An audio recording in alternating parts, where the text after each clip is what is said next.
Hello, guys. Welcome to the show this evening. I'm really glad to have you guys here. Now, I'm going to get right into it, and I guess we want to talk about several things. First thing we want to talk about is the Italian debt.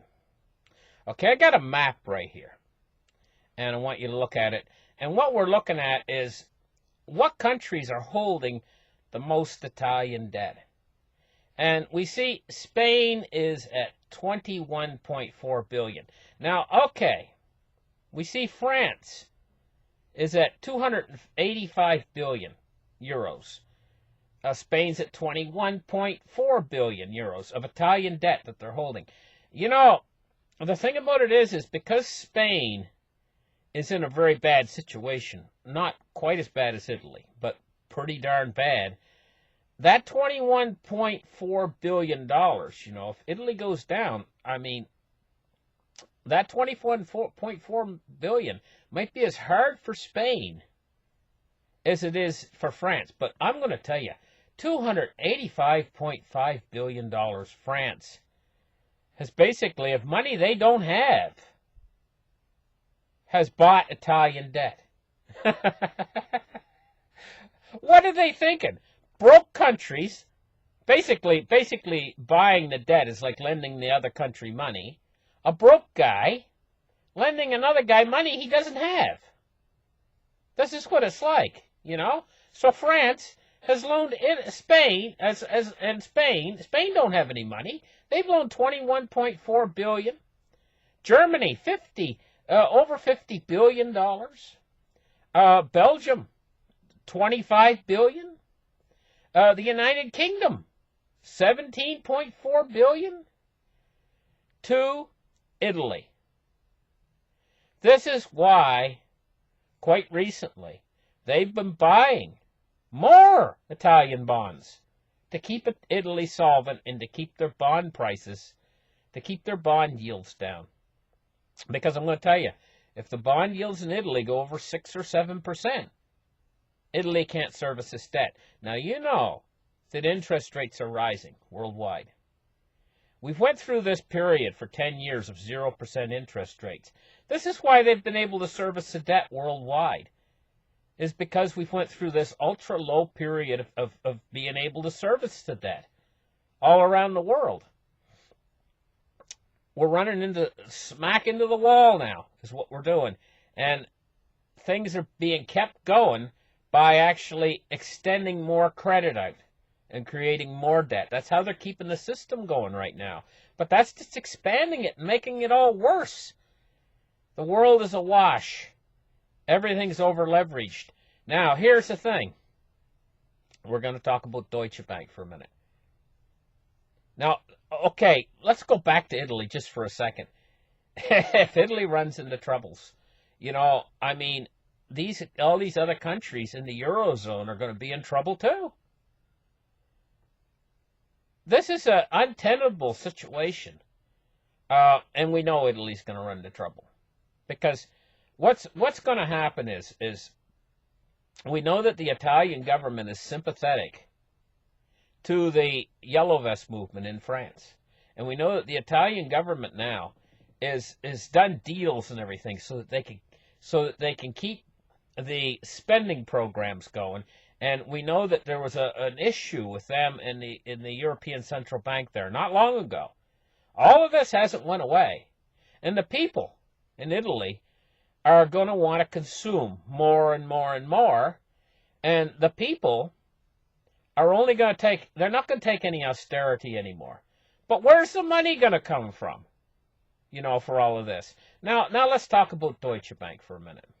What I want to say about Deutsche Bank is Deutsche Bank has a derivatives book of $45 trillion. And it's got an awful lot of people angst.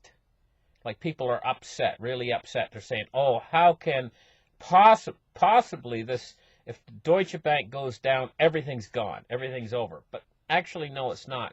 Because while Deutsche Bank's derivatives books is $45 trillion, this only reflects the notional value of the contracts. Okay? The bank's net exposure to the derivatives is around 41 billion euros. This is what it actually is. This is their actual real exposure to the derivatives. So that's a huge problem. $41 billion if Deutsche Bank goes down. Basically, there's going to be a $41 billion black hole derivatives. Okay, it's not the 45 trillion, but it's 41 billion euros. Now, if we take a look, France is going to have a black hole of 200, if Italy goes down, of 285 billion. Now, that's 1, 2, 3, 4, 5. That's about 7 times larger than Deutsche Bank going down. So if Italy goes down, the problem for France alone, now this is just France alone, is going to be 7 or 8 times larger than if Deutsche Bank goes down. That's if Italy goes down. So an awful lot of people are pointing the finger at Deutsche Bank and saying Deutsche Bank's an unsolvable problem.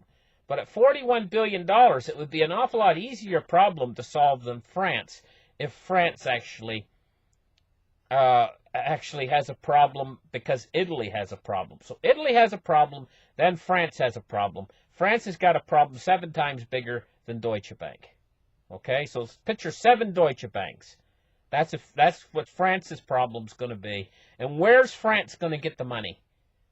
Once they create a black hole, once the Italian debt goes, poof, you know, because most of that debt is in Italian bonds, and these Italian bonds will be absolutely worthless if Italy has a huge banking problem. So you see how this can spread like dominoes? Now what we're going to talk about right now is a $9 trillion United States corporate debt bomb. Now we're not talking billions anymore. We were talking billions. Now we're talking trillions. And when $9 trillion corporate debt bomb is bubbling in the United States economy. Companies in the United States are carrying $9 trillion debt load, posing a potential threat if rates continue to rise and the economy continues to weaken. Now this is an even bigger problem.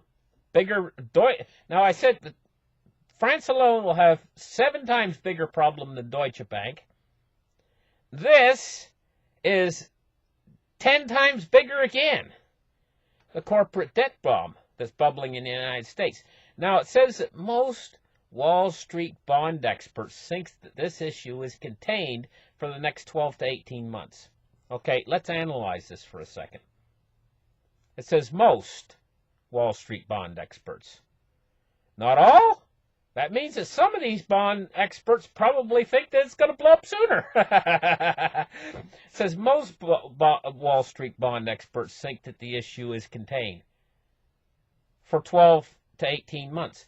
Well, even if we go with the guys who think it's contained for the next 12 to 18 months, right? They think it's contained for the next 12 or 18 months. They're not sure. This is getting kind of sick, you know.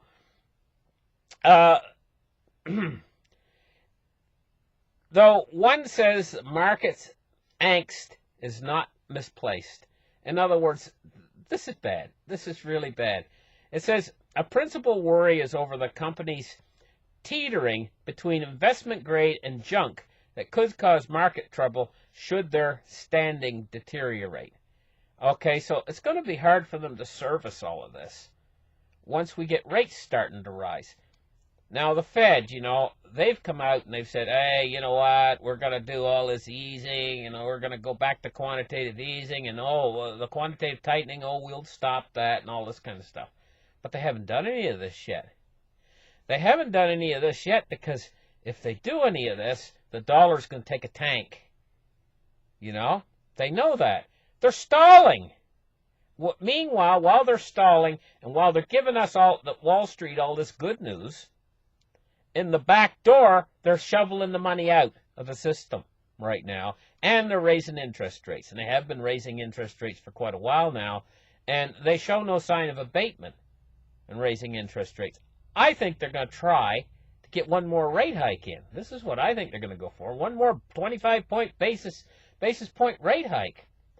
Meanwhile, We got real estate bubbles that are starting to pop. They're just starting to pop. But you got to understand, once they start to pop, momentum builds. Okay? We've got car loans, and we've got student loans, you know, all coming due. People couldn't get the money to pay it, you know. Everybody thinks the economy's okay. But I did a show over at my other channel called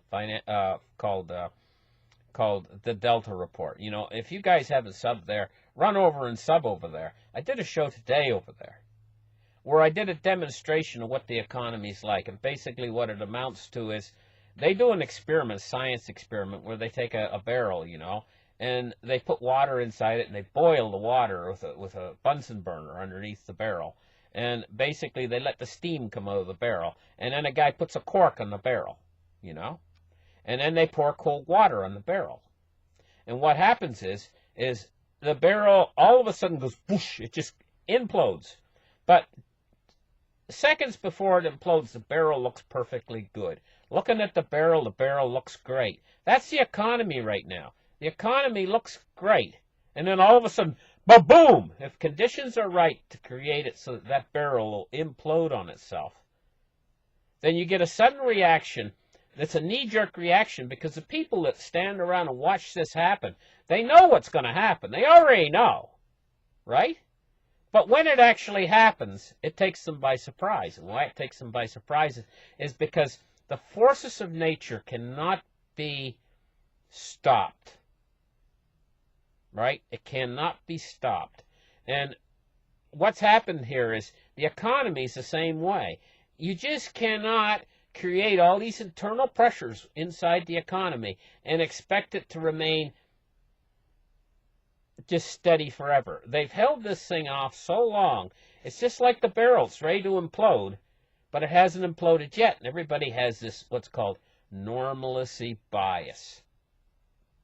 People see things going normal year in, year out, year in, year out, and they think things are always going to remain this way.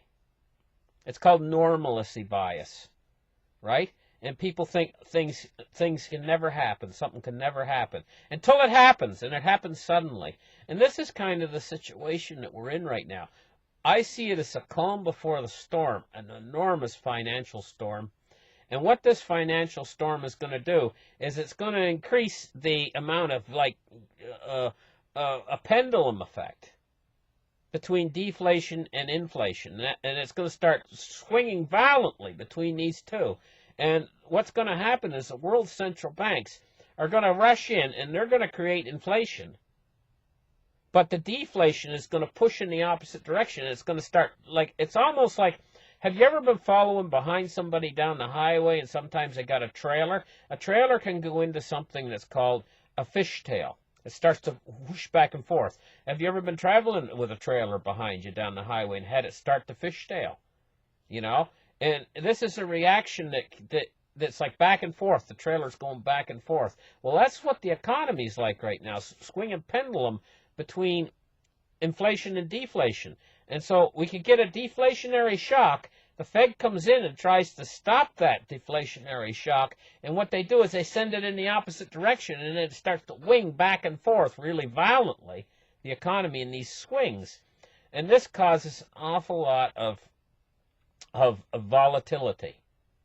And we've seen a couple of these fishtails back and forth in the economy already. We've seen two of them so far affect the stock market. And people say, oh, the crash is happening now. Crash is happening now. No, what you're seeing is volatility. You're seeing this fishtailing effect. This can get worse and worse until it starts to lead to something that they can't control. The whole thing swings violently out of control. The whole entire economy starts to break apart. And it's a reaction. It's like a snowball reaction. It's something that they won't be able to stop once it gets momentum behind it. And then fear starts to enter in. And when the fear starts to enter in, what we're actually going to see is we're going to see the fiat currencies start to actually inflate, because the world central banks are going to have to inflate them in order to fight what's coming. And then when we see that, we're going to see a flight to safety. And what's going to happen is this flight to safety is eventually going to lead to a wealth transfer into these safe assets. And I'm not talking about bonds, treasuries. I'm not talking about treasuries when I talk about these safe assets. I'm talking about safe haven assets. The ultimate safe haven asset's going to be your gold and silver. Ultimately, in the end, it's gonna be a big winner in all of this. And you guys know it, you know. Listen, thank you guys for listening. Like and subscribe. We'll catch you in the next show. Bye-bye, guys.